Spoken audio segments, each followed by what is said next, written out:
иондық заттардың эмпирикалық формусын құрған кезде бізге катион мен анионның зарядын білу өте маңызды екеніне сіз назар аударған боларсыз. Сондықтан біз кез келген иондық заттың формусын құрған кезде біз оның зарядын білу керекпіз.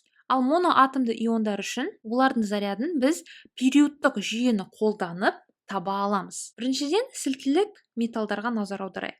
Сілтілік металдар литий, натрий, калий, рубидий, цезий, олар периодтық жүйеде бірінші А топшада орналасқан, яғни олардың сыртқы энергетикалық деңгейде бір электрон болады, және электрон берген кезде олар осы бір электронды беріп, олардың зарядтары 1 плюс болады. Яғни олардың зарядтары оның валенттік электрон санына, яғни топша санына сәйкес келеді. Сілтілік жер металдарды алайық.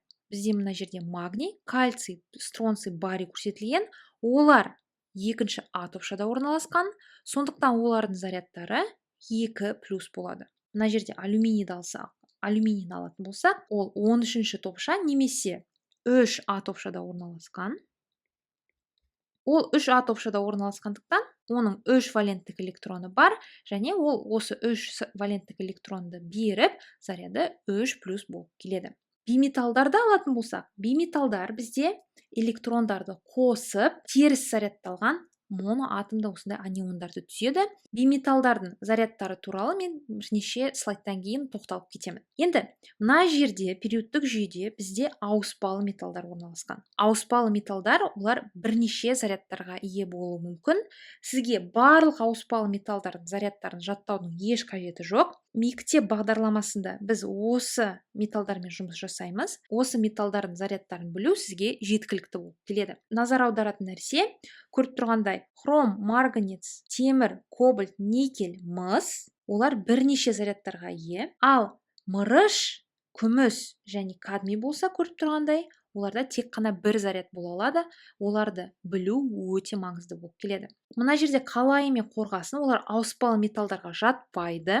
Олар 4-ші А топшасына жатады.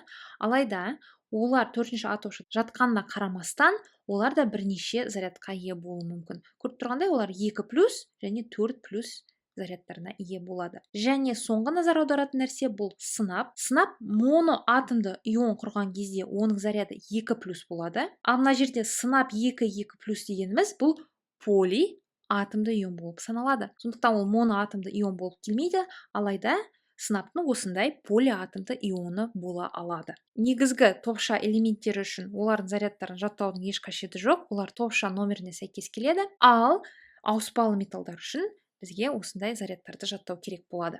Енді құрамында ауыспалы металл бар иондық заттар үшін оның атауын берген кезде сіз сол ауыспалы металдың зарядын рим цифрымен көрсету керексіз. Мысалы, иондық құрылымы бар затта темір 2 плюс болса, біз темір 2 деп көрсетеміз.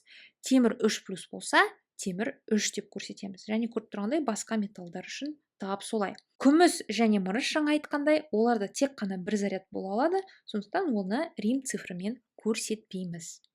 Енді биметалдарға тоқталайық. Биметалдар жаңа айтқандай, олар теріс зарядты аниондар түзейді.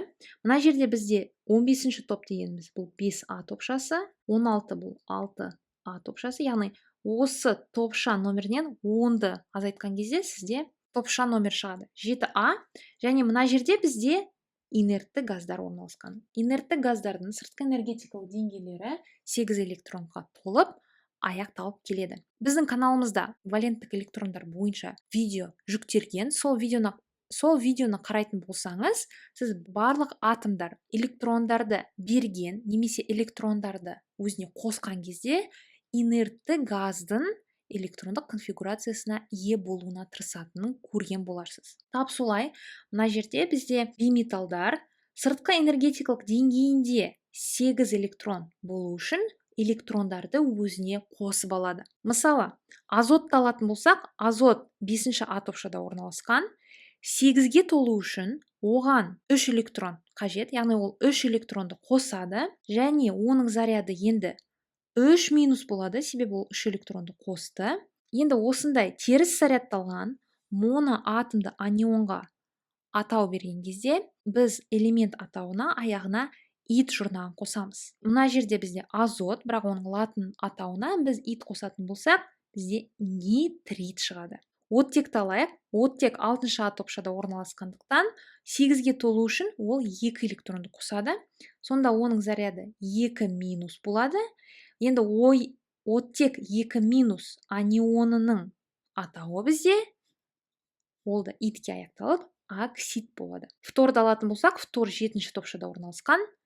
8-ге толу үшін 1 электронды қосады. Сонда заряды 1- болады. Атауы мынау бізде фтор, ал бұл бізде фторид болады. Тап солай, фосфорды алатын болсақ. Фосфорда 5-ші А топшада орналасқан. 3 электронды қоссақ, заряд 3-, фосфид болады. Күкірт 6-шы А топшада неше электрон қосады? Ол да 2 электрон қосады. Заряды 2- болады. Және атауы сульфид. Қалған галогендерді алатын болсақ, оларда 1 электрон қосады. Хлор-, хлорид, бром-, бромид және йод- бізде иодид болады. Яғни моноатомды аниондар өздеріне электрондарды қосады, және электрондарды қосқан кезде олардың сыртқы энергетикалық деңгейінде 8 электрон болу қажет. Қосылған электрондар саны олардың зарядтарына сәйкес келеді. 3 электрон қосса 3-, 2 электрон қосса 2-, 1 электрон қосса 1-. Және әрбір анионның өз атауы бар, және оның атауы ид жұрнағына аяқталады. Бұл жерде д әрпі өте маңызды болып келеді.